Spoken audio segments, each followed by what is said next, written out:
Ir analizando la política en el país, hemos invitado hoy al doctor Osvaldo Moreno, analista y consultor político. Doctor Moreno, buenos días, bienvenido a Radio City y así amaneció.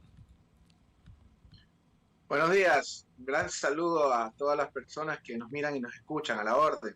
Doctor Moreno, ¿qué le pasa a los integrantes de la Confederación de Nacionalidades Indígenas, quienes en el 2019 ya tuvieron una participación, digamos que bastante cuestionada durante el gobierno del expresidente Moreno, donde se registraron disturbios y daños cuantiosos para las entidades estatales y volvieron a aparecer incluso en el gobierno de Guillermo Lasso? Ahora, antes, muchas semanas antes de que el presidente electo Daniel Noboa entre en funciones, ya presentan una lista de exigencias. ¿Cómo leer estas exigencias y estas demandas?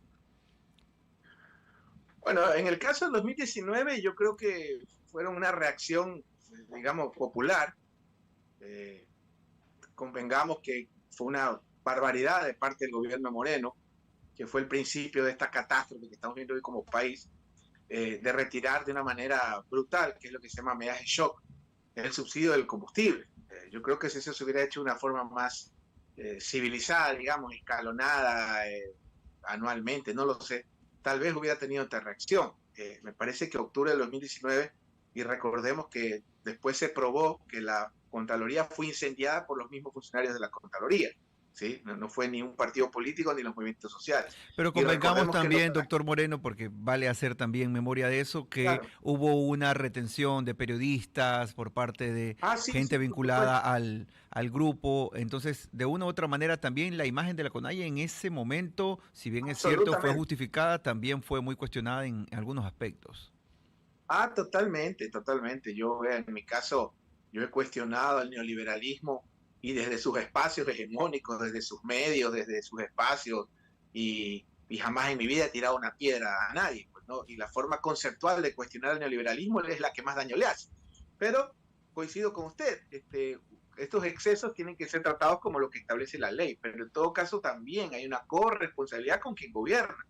Y recordemos también el mismo caso en el año, en las protestas contra Guillermo Lasso, porque al final del camino ambos gobiernos terminaron cediendo y ambos gobiernos terminaron incumpliendo. Ahora, hay una diferencia entre el 19 y el 22, y aquí creo que es el punto interesante, ¿sí? Porque aquí podríamos analizarlo de otra forma.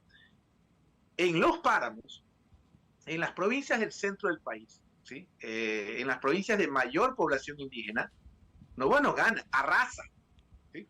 Arrasa. Ni siquiera creo que hasta en el barrio de Leonidas Guiza ganó. Y hay que En la ser honesto, Sierra porque, Centro, en Tungurahua, 70 y pico %. bueno, Tungurahua no me sorprende tanto porque Tungurahua siempre, incluso en la cresta de la ola del correísmo, siempre fue como el lunar, digamos, como el punto incidente, el punto de inflexión. Siempre Tungurahua fue, Pero digamos, la Chimborazo, resistencia. Cotopaxi, eso sí llama la atención, claro. Entonces, por ejemplo, en la elección de Lazo fue un resultado parecido al que sacó Novoa. Pero este resultado, que a mí en lo personal me sorprende bastante, para mí genera dos compromisos.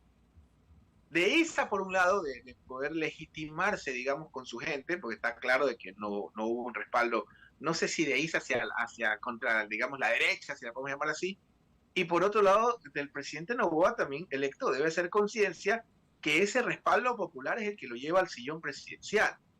Porque si usted se da cuenta, en la costa el resultado del correísmo es contundente, y en la sierra, si bien es cierto, es contundente para él, sobre todo en la sierra citadina, en la sierra de las grandes urbes, pero este resultado en la sierra centro, que es mayoritariamente de población indígena, es la que le da el triunfo. Entonces yo sí creo, de pronto el problema con ISA son las formas, que si hay ciertos compromisos que debería asumir o que es importante conversar entre los sectores indígenas y obviamente el gobierno nacional.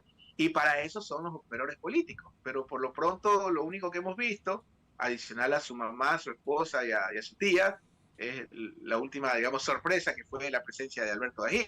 Entonces vamos a ver qué nos presenta la conformación de ese gabinete, que va a ser clave para la búsqueda de acuerdos y consensos con estos sectores de la población que al menos electoralmente le dieron un respaldo, pero contundente a Daniel Noboa. El doctor Osvaldo Moreno es analista y consultor político y está ahora mismo aquí en el Contacto con Así Amaneció. Doctor Moreno, analizamos la actuación de la CONAIE porque como hemos hecho este recuento y que usted ha revisado de muy buena manera, ha sido un grupo político, social, dependiendo de quién lo quiera ver, que de una u otra manera ha sido también parte importante durante los últimos años del acontecer nacional. Entonces hay mucha gente que cuando escucha estas demandas, lo único que puede sentir es un cierto rechazo. Usted ha aclarado que puede ser el problema de las formas. ¿Cuál debería ser entonces un perfil de un interlocutor entre el gobierno del presidente Noboa que pueda también sentarse sin mayores consideraciones previas en una mesa con los líderes indígenas y poder tratar estas cuestiones? Mire, yo por ejemplo, ya he visto por ahí, hay gente ingenua que cree que rodando por las redes un gabinete imaginario con su nombre ya va a ser parte del nuevo gabinete, pues no. Yo creo que el presidente Noboa en general, el presidente electo tiene que tener dos cosas. La primera, lo público y lo privado son totalmente distintos. ¿Sí? No hay mito o mentira más grande que el que porque tiene plata no roba, por poner un ejemplo. No lo digo obviamente por el presidente. Entonces, lo primero que hay que entender es que lo público tiene otra lógica. Entonces, de esos 500, por ejemplo, puestos claves en la administración del Estado, no los puedes llenar con funcionarios de las empresas del papá, por poner un ejemplo. ¿Ya? Necesita gente que sea aprobada en el ejercicio de lo público que existe en el país.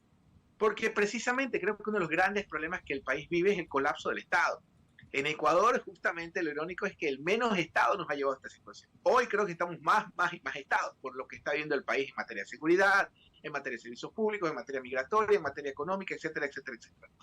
Entonces va a ser clave las personas de las que se rodee el presidente Noboa y los acuerdos que llegue con las fuerzas políticas. ¿Ya? Como por ejemplo con Construye, que nombraba al asambleísta Galarza, por ejemplo, de ese movimiento, como por ejemplo el mismo correísmo, el Partido Social Cristiano y su propio partido. Entonces, va a ser fundamental los acuerdos a los que se llega a nivel parlamentario para fortalecer la gobernabilidad y fundamentalmente el equipo y los funcionarios de los que se rodeen. Son exactamente las 9 de la mañana con 13 minutos ya. Yo tengo solamente una consulta. Yo quisiera saber quién asesora al señor Issa, porque las declaraciones de ayer, por ejemplo, después del juicio del señor ex asambleísta Calo, cuando ya es dictada una providencia de que tiene 19 años de ir a la cárcel por violación, una sentencia, el señor Issa sale a decir que él no cogió y salió y la violó en la calle, sino que ya tenían una relación y que él va a apelar. Eso no es defender una locura y no es pegarse un tiro en el pie, Waldo. ¿Usted confía en la justicia de este país? No. Ya se respondió. Sí, pero a ver, pero no podemos, hay casos y hay casos. Este caso es de una violación y es un caso que él siente que se ha politizado, mientras que en la verdad el caso para mí es un caso personal. Es como que estemos pensando que los audios del señor ex vicepresidente, por haber tenido o no tenido una relación, sean casos políticos y no personales. El problema de esos audios es lo que dice ella, que era funcionaria pública de la prefectura mientras lo visitaba en la cárcel. Eso es otra cosa. Pero acá es un tema muy, ¿cómo lo quiero decir para no ofender a nadie? Es un caso muy duro de defender. Sí, lo que pasa es que la justicia no se aplica por percepciones o por opinión. Y esa es la gran tragedia de este país. Usted me acaba de responder en un medio internacional que no confía en la justicia. Entonces, si usted no confía en la justicia, calcule pues los ciudadanos como yo, como el señor Issa. Mire, yo se lo pongo de esta forma. Lo que requiere cualquier caso, sea de peculado, sea de violación, sea de lo que sea, es justicia. ¿Ya? Si el señor cometió ese acto atroz de una violación que merece absolutamente toda la condena, el repudio y el rechazo ciudadano y el peso de la ley, debe ser condenado no a 19, sino a 30 o a 20, no lo sé, no soy penalista. Pero la ley es clara y existe lo que se llama el debido proceso y existen instancias. Cualquier ciudadano, ¿sí?, tenga poncho o tenga corbata o sea blanco, sea negro, sea mestizo, tiene el derecho, ¿sí? Tiene el derecho a un proceso de revisión o impugnación, etcétera, etcétera. Ellos deben de buscar las instancias que correspondan. Con un caso que, con todo respeto, y como yo no soy candidato, me tiene sin cuidado, que me entrevisten o no me entrevisten más X y Z medio, con un caso, y no lo digo por obviamente, por un caso que obviamente también tiene un matiz político, pues recordemos que el señor era asambleísta en funciones y asambleísta opositor al gobierno, en un país donde nadie confía en la justicia, pues no tengo que explicarle cómo es la justicia en este país. Entonces yo no es que ponga las manos al fuego ni por Isa ni por el condenado, pero sí creo que no hay que agotar hasta el último recurso y la última instancia legal en un caso tan delicado que cometen con un crimen tan atroz, pero que debe ser totalmente probado y corroborado. O sea, yo honestamente en este país, gracias a Dios que no existe la sentencia a muerte, sino estaría tarifada, ¿no? Entonces, yo creería que hay que agotar todas las instancias y bueno, y si agotadas estas instancias merece la pena máxima, que creo que son 32 años por violación cuando hay violencia, no lo recuerdo, pues que se aplique. Pero yo sí tengo dudas con el sistema. Yo aquí dudo desde un hurto de un celular hasta un asesinato, porque estamos en un país que no precisamente la justicia es muy proba. No todo, obviamente, no toda, no podemos reducirlo a generalizar que toda la justicia no funciona, pero estamos hablando de un país donde condenan a la gente por influjo psíquico, donde salen las sentencias 2 minutos antes de que se inscriba otro señor. Este país es una locura. Aquí te pueden meter preso por un meme, ¿no? Entonces, yo creería que sí amerita agotar todas las instancias para terminar de corroborar. Acuérdense de un principio fundamental. Lo que pasa es que esto no es un tema simpático, pero se lo voy a decir, ¿ya? La duda favorece al reo. Ese es un principio fundamental del derecho universal penal. Así que se agoten las instancias y veamos y que se corrobore la culpabilidad de este hecho atroz. Pero esto es un hecho que tiene un matiz político y yo lo diría tenga poncho, sea rubio, sea guapo, sea feo, sea derecha e izquierda. O sea, yo no hago opinión en función de tener likes o caerle bien a lo que opina la mayoría, sino al derecho de la justicia. Y en este caso, que la justicia lo determine en todas sus instancias.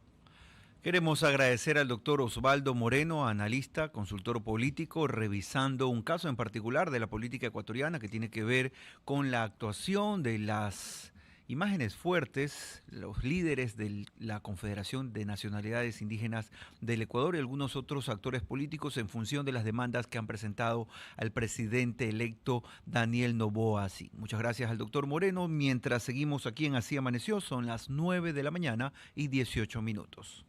Ir a analizar